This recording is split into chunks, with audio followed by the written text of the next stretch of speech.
Hi, my name is Joe Moorhouse. I'd like to take a few minutes to talk to you about work-family conflict. Now, it's one of the most fascinating areas to me of organizational psychology. So let's look at it and talk about a few ways that we can reduce or prevent that in your organization. The first thing we should do is define what work-family conflict means. And really, it's any series of things that can happen that work and family environments are simply incompatible, or the requirements between the two are causing some sort of conflict in some sort of way. So something at work bringing home and causing a problem in the family, or it can go the other way, family work conflict as well, something that's happening at home or in your personal life that's having a negative effect on your work life or your role in that other environment as well. So why is this important? Well, if you think about it, we spend much of our lives at work. 8 hours a day is more, when I'm at work 8 hours a day, not even counting the commute, is more time per day that I spend with my family. So that's why I personally make sure to enjoy my time off and make sure it's valued time spent with my family on the weekends. But we spend so much of our life at work. But most of us would say, hopefully, that our family is the most important thing in our life. So the balance between those two, that work-life balance that you so often hear about, is vitally important. So work-family conflict, there's three types or three areas. The first thing is, well, it's time, strain, and behavior. So when you look at time, basically think of it as simply, there's not enough hours in the day to do everything sometimes that we need to do.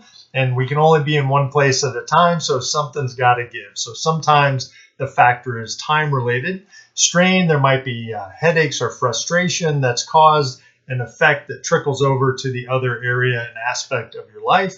And the third part is behavior. Sometimes the behavior in your personal life and work life are simply incompatible. The best example of that, I think, is to look at and think about a police officer or law enforcement. That's near and dear to my heart because I'm a previous law enforcement officer.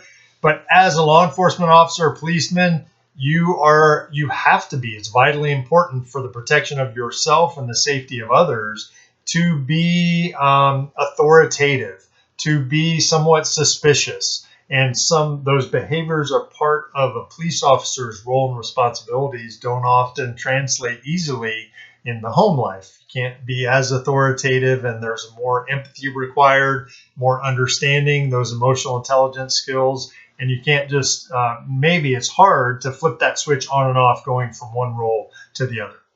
There's also three factors that this falls into categories of whether it is job related, individual person related, or family related. So some jobs are just more stressful than others. Some jobs require travel, and those factors can make it more difficult. Individuals, as we know, we all have different personalities. So some of us can handle and cope and are more comfortable in some of the roles and keeping all those balls in the air than other people.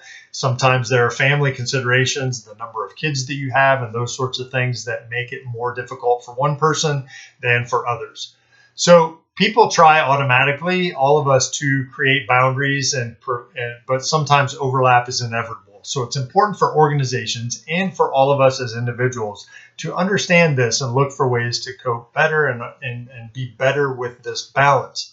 The consequences can be mental and physical health problems all the way to alcoholism. So we know that can be severe negative problems if we don't handle this in the right way.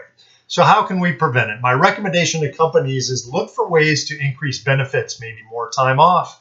Maybe you can provide free counseling or more telework opportunities. For individuals, look at things that are within your control. Maybe you can move closer to the work place to reduce your commute time. Maybe you can afford to reduce hours, or maybe you might even have to change jobs to make that balance good. There's research by Hammer, Kosick, Zimmerman, and Daniels in 2017 that shows supervisor family supported behavior is one of the biggest impacts on work-life conflict, family conflict. So my biggest recommendation to you today is look at increasing your supervisor training. Make the supervisors more emotionally intelligent. The more they know their people, they can help in the biggest way reduce the work-family conflict in their employees' lives. Thank you.